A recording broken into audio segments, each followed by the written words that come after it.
Ibig sabihin, sa relationship, ibig sabihin may connection po tayo sa ating Panginoong Jesus. We come near to Him through humbling ourselves before Him. So dito po, sa paglapit po natin, kailangan lang po draw near to God with a humble heart, because it is impossible to stay alive in our heavenly desire if we are proud. So God wants us a humble heart when we draw near to God. Hindi po tayo pwedeng, oh Lord, bless her, bless. Pahingi dito, pahingi mo po, pahingi dyan. Hindi po.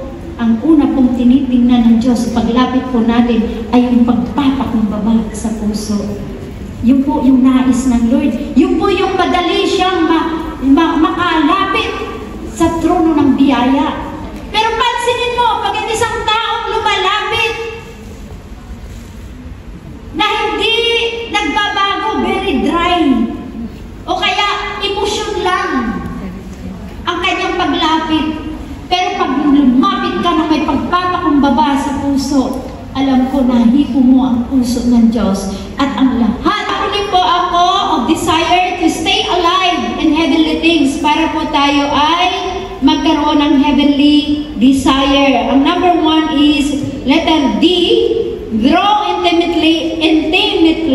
intimately to God. Dito po sa James 4 verse 8. Dito po sa James 4:8, pag tinignan po natin, hadag sa shine at nawawala po ang mga kulubot, ang mga wrinkles. Okay, pinakalas, the most challenging of our life in how we ought to live in honoring God, in honoring our God and give Him the glory. Ito po yung pinaka-most challenging, because The reason why we are here on earth and why we are existing here on earth is to give back the glory to God.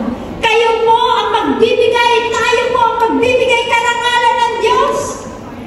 This is how we stay alive and desiring heavenly things as we are waiting for the coming of the Lord Jesus. Sabihin mo sa katabi mo, huwag kang mag-quit.